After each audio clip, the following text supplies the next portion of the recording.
Hola amigos de Aprender Gratis. En otros vídeos de la serie hemos aprendido sobre producto, el modelo de negocio o la misión, visión y valores de la empresa, pero además una empresa cuenta con un equipo de socios que son los propietarios de la misma y depende de ellos el éxito que la empresa termine teniendo. Muchas empresas fracasan por diferencias entre los socios, así que tener un buen equipo en estas primeras etapas de la empresa es fundamental. Normalmente los socios ponen la inversión inicial, trabajan un prototipo o patente o incluso proveen contactos. Podemos clasificarlos en función de lo que aportan y del momento en el que entran al proyecto. Vamos a ver qué tipos de socios hay. Los socios fundadores son aquellos que inician una empresa. En una empresa de tecnología, por ejemplo en apps móviles o plataformas web, suele haber alguien que es de negocio para vender el producto y alguien técnico que sabe desarrollarlo, llamados CEO, Chief Executive Officer o Director General, y CTO, Chief Technology Officer o Director Técnico. Son los socios fundadores quienes sufragan los primeros gastos de la empresa y trabajan un prototipo o algo que refleje el valor o el potencial que tiene la empresa. Juntos normalmente van a buscar inversión, aunque no todas las empresas necesitan financiación externa inicial. Hay muchas opciones de financiación y eso lo vamos a ver en el siguiente vídeo de la serie, así que no se os olvide suscribiros. Pero también podemos conseguir que otra persona o entidad ponga financiación para desarrollar el proyecto. Esta persona u organización, en el caso de que sea un fondo de inversión, por ejemplo, pues se convierten en socios inversores, también llamados socios capitalistas, y tienen un porcentaje de beneficio en el caso de que la empresa vaya bien y despegue, que sale del beneficio que hubieran tenido los socios fundadores. A veces incluso los socios entran en una aceleradora de proyectos, que son organizaciones que ayudan a emprendedores a despegar sus empresas. Algunas son fundaciones o entidades sin ánimo de lucro, pero otras funcionan como inversores en el sentido de que, por aportar ese know-how o el mentoring, se quedan con un porcentaje de la empresa también. Por eso hay que pensárselo bien y ver las condiciones que ponen las aceleradoras antes de entrar con tu proyecto.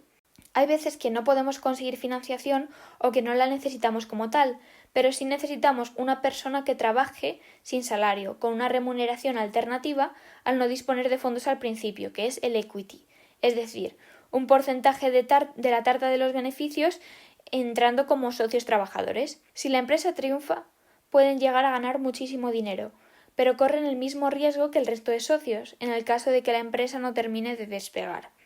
Normalmente estos perfiles suelen ser el CTO o técnicos a los que el CTO conoce, a cambio de entre un 10 y un 15% de la empresa, aunque puede variar mucho. También existe en el caso de los comerciales, que no son socios, sino que se llevan un porcentaje de las ventas que consigan.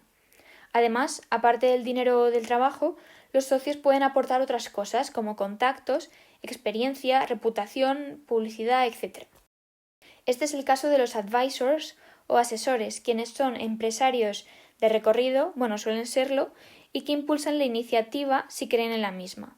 Pueden o no ser socios y pueden o no llevarse un porcentaje a cambio de ejercer de esta figura. El número de socios que hay en una empresa depende de muchos factores, pero en general es más fácil poner de acuerdo cuantas menos personas, por lo que todo el que entre como socio tiene que tener muy claro qué va a aportar. Ten cuidado con el equity. No hay que regalar el equity. El equity, es decir, el accionariado, es como una tarta que se va repartiendo para integrar a más socios. Con la introducción de socios hay menos pastel a repartir para cada uno, por lo que hay que valorar siempre las aportaciones con cuidado y de la manera más objetiva posible para evitar conflictos posteriores. Para eso firmaremos un pacto de socios.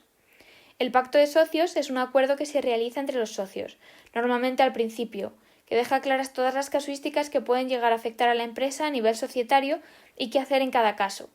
En este pacto se acuerdan muchas cosas, como qué porcentaje de participaciones tiene cada uno, qué aporta cada uno, cuáles son las responsabilidades de cada uno, si se pueden transferir las participaciones a otras personas o no, qué sucede en caso de defunción, las condiciones cuando un socio se quiere salir de la empresa, cláusulas de confidencialidad, cláusulas de no competencia, bajo qué leyes de qué país se ampara la empresa, etc. Hay algunos términos a tomar en cuenta en el pacto de socios que todo empresario debe conocer: el derecho de arrastre y el derecho de acompañamiento. El derecho de arrastre es un derecho que se guarda el socio mayoritario, es decir, el que más participaciones tiene en caso de que reciban una oferta de compra por la totalidad o la mayoría de la sociedad. En el caso de que este derecho no se lo guardase, un socio que tiene un 1% podría decidir interponerse a la venta y decir que no vende, bloqueando la compra para el resto de socios. Por eso, también es importante definir qué sucede en el caso de venta, es decir, ¿se ha de mantener al equipo actual? ¿O pueden los nuevos propietarios no contar con los anteriores socios como trabajadores de la empresa? El derecho de acompañamiento es el derecho de los socios minoritarios a vender en las mismas condiciones que el socio mayoritario en el caso de que éste venda sus participaciones a un tercero. ¿Qué otras cosas creéis importantes incluir en un pacto de socios? ¿Tenéis alguna historia empresarial en la que tener un pacto de socios sólido hubiera sido clave? Os leemos en los comentarios. Además, os recomiendo el libro Los principales errores de los emprendedores de Carlos Blanco, donde tiene un apartado dedicado solo al pacto de socios y a todas las cuestiones a tratar en el mismo. Tener un pacto de socios sólido hará mucho más fácil tanto el desarrollo de la empresa como la resolución de cualquier conflicto. Lo mejor es ponerlo en manos de abogados profesionales, especialmente cuando comienza a haber grandes cantidades de financiación de por medio. Pero, ¿cómo encontramos esta financiación? Lo vemos en el siguiente vídeo. No olvides suscribirte.